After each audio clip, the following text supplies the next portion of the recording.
Shalom, salam sejahtera untuk kita semua. Bacaan renungan pagi kita pada hari ini, 3 Agustus 2020, berjudul Kesatuan Iman. Sebelum kita lanjutkan, mari berdoa.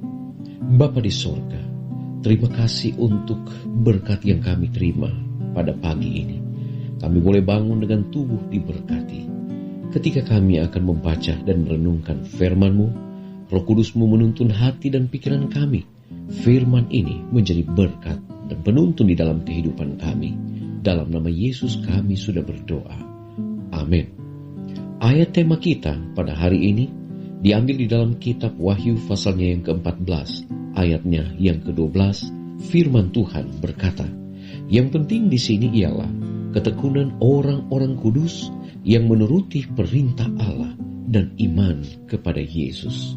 Saudara-saudaraku yang kekasih, Allah sedang memimpin orang-orang keluar dari dunia ke atas panggung kebenaran kekal yang ditinggikan. Perintah-perintah Allah dan iman kepada Yesus, Dia akan mendisiplin dan melayakkan umatnya. Mereka tidak akan berbeda-beda. Yang satu percaya pada satu hal dan yang lain memiliki iman dan pandangan yang sama sekali bertentangan. Masing-masing bergerak secara mandiri dari tubuh, melalui karunia yang berbeda-beda dan kepemimpinan yang telah Dia tempatkan di dalam jemaat. Mereka semua akan menuju pada kesatuan iman. Jika seseorang mengambil pandangannya tentang kebenaran Alkitab tanpa memperhatikan pendapat saudara-saudaranya dan membenarkan tindakannya, mengatakan bahwa dia memiliki hak atas pandangannya sendiri dan kemudian memaksakannya kepada orang lain, bagaimanakah dia dapat memenuhi doa Kristus? Dan jika yang lain-lain lagi muncul, masing-masing mempertahankan haknya untuk percaya dan berbicara apa yang dia sukai tanpa mengacu pada iman dari tubuh, di manakah akan ada keharmonisan antara Kristus dan Bapanya dan yang Kristus doakan agar terdapat di antara saudara-saudaranya? Allah sedang memimpin satu umat dan membangun mereka di atas satu landasan iman yang agung, perintah-perintah Allah dan kesaksian Yesus. Dia telah memberikan kepada umatnya rantai yang langsung kepada kebenaran Alkitab, jelas dan terhubung. Kebenaran ini berasal dari sorga dan telah dicari sebagai harta yang tersembunyi. Itu telah digali melalui pencarian yang cermat terhadap kitab suci dan melalui banyak doa. Kini hati Allah sangat merindukan anak-anak duniawinya dengan kasih yang lebih dalam dan kelembutan yang penuh kasih sayang. Tidak pernah ada waktu ketika Tuhan sudah siap dan menunggu untuk berbuat lebih banyak untuk umatnya daripada sekarang. Dan Dia akan menginstruksikan dan menyelamatkan semua yang memilih untuk diselamatkan dengan caranya yang sudah ditentukan. Mereka yang rohaniawan dapat membedakan hal-hal rohani dan melihat bukti kehadiran dan karya Allah di mana-mana. Iblis dengan strategi yang terampil dan muslihat jahatnya memimpin orang tua pertama kita dari Taman Eden, dari ketidakbersalahan dan kesucian mereka ke dalam dosa dan kesengsaraan yang tak terkatakan. Dia belum berhenti menghancurkan.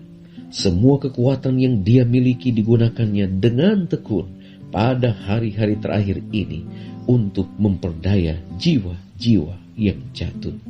Oleh sebab itu, saudara-saudara, untuk diselamatkan, Anda harus menerima kuk Kristus dan menanggalkan kuk yang telah Anda buat ke leher Anda.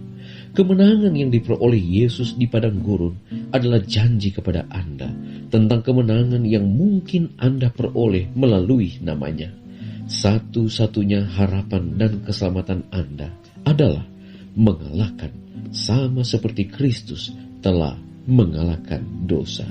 Diambil di dalam Testimonies for the Church, jilid 3, halaman 446, 447, 455 sampai 457.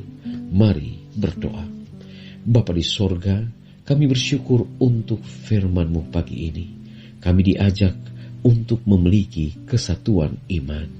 Di dalam jemaat sering terjadi perbedaan-perbedaan, tetapi kami bersyukur oleh karena tuntunan Roh Kudus-Mu akan mempersatukan umat-umat Tuhan untuk bekerja dalam keharmonisan kepada Kristus di dalam menjalankan pelayanan tugas-tugas kami selama berada di atas dunia ini. Bapa di sorga, kami akan memulaikan aktivitas kami hari ini. Kiranya berkat sorga akan menuntun kami dan memberikan yang terbaik di dalam kehidupan kami sepanjang hari ini, bahkan sepanjang kehidupan kami. Di dalam nama Yesus kami sudah berdoa. Amin.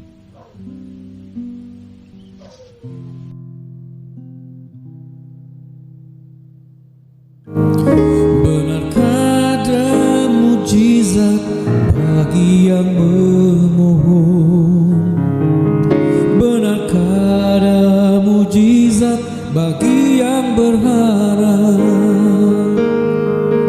Apakah masih harus dipertanyakan?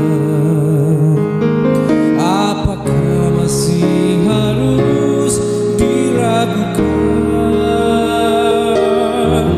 Ku tahu kau pun tahu, jawabnya adalah Yesus. Ku tahu kau pun rasa, jawabnya hanya Yesus. Mungkin yang kita lupa, kita yang kurang percaya bahwa hanya Yesus saja